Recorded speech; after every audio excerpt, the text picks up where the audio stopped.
You're not bad with money. You've just been put in the wrong role. You've been acting like the employee in a life where you should be the chief financial officer.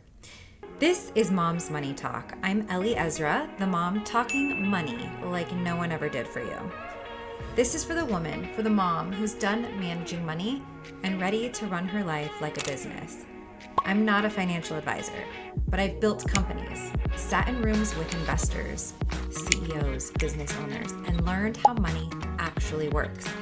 And here's the truth. You don't have a money problem. You have a systems problem. This isn't about budgeting harder or cutting lattes.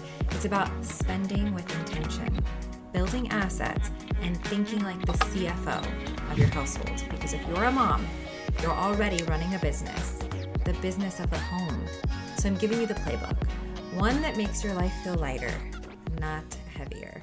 You know that job you hated where you were sitting there thinking, why are they doing it like this? This makes no sense. I could fix this in 5 minutes, but no one listens to you? That's how you've been treated with money. You see what needs to happen. You feel the inefficiency. You know something is off. But what have you been told? Just budget. Just save. Be responsible. No, you don't need to be more responsible. You need to be in control. You're not the employee. You're the one running the house, the schedules, the logistics, the decisions. That is a business. And in a business, there's one person who's responsible for the money of the company. They need to know who controls the money, the flow, the decisions, the investments, the assets, the liabilities, the losses year over year, the return on investment in the business, the cash flow, the burn rate. That is the CFO. And if you know it or not, that CFO of the household is likely already you. Not a watered down version, not a Pinterest version, not a cute girl math version, the actual CFO. The one who we say holds it all together. You know they don't say that in business, right? They use terms to describe every number and they analyze. They don't tell their employees, spend less.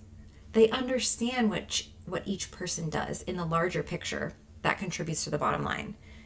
Which departments are profit centers, mom and dad, and which are just the costs of doing business, kids, and where there are assets and liabilities, also kids.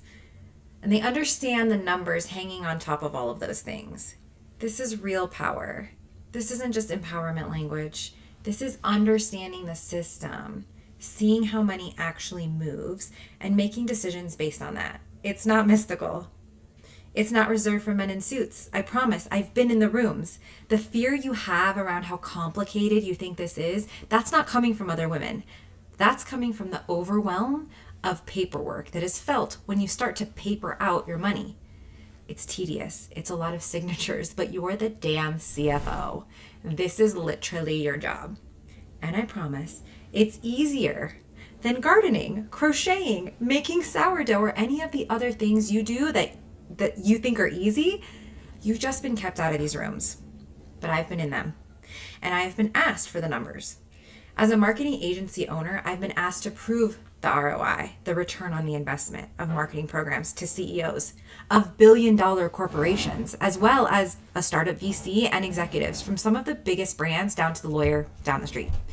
And the one thing they have in common, they are tying expenses to one thing: how every dollar spent can increase shareholder value. Mothers, listen to me.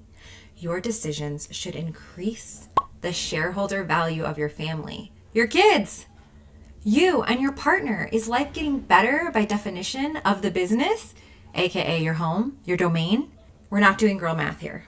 We're not pretending this is confusing. We're not acting like wealth is out of reach. That narrative keeps you small. This is a reorganization. That's it. The same way you organize your house, declutter your space, manage your kids' lives, you can organize money. But not as a person doing the chores, as the person running the system. You're not the janitor, the intern, or the cruise director of the household. You're the CFO. And if you want to hire a janitor, good. That means you're doing it right. Open your notes app. Write this at the top. I am the CFO of my life. And then ask, where is my money actually going and what is it building? That's where we start. Now zoom out for a second. Some of the biggest companies in the world make money. Twitter didn't turn a profit for over a decade, and no one said it was failing because they understood something you haven't been taught yet. They were building. They had a longer timeline. They had a vision. But in your life, you expect everything to work immediately. You expect every decision to pay off right away.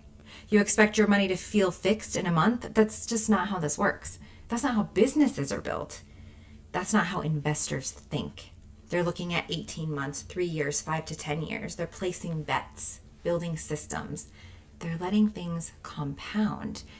That's what you're doing too, whether you've called it that or not. You're building a family, a life, a financial future, sometimes from nothing. So it's time to shift your perspective. You're not behind, you're early. And from here on out, you don't make decisions like someone trying to survive the month. You don't make it from lack or restriction. You make decisions like someone building something that lasts, brick by brick. It looks hard and it takes strength and precision, but you'll be so conditioned, it'll soon be easy. That's what a CFO does, and that's who you are now. And in these episodes of Mom's Money Talk, we're going to make it feel less painful than it is right now. It'll actually be fun. I'm going to show you exactly how to do it, how to organize your money like a business, make decisions like an investor, start building assets, even if you feel like you're starting from zero. So stay with me. Stop budgeting your life away. Start building something that pays you back. The goal isn't to save money, it's to build a life that money can support. Spend smart. Acquire assets. I'm Elli Ezra. I'll see you next time.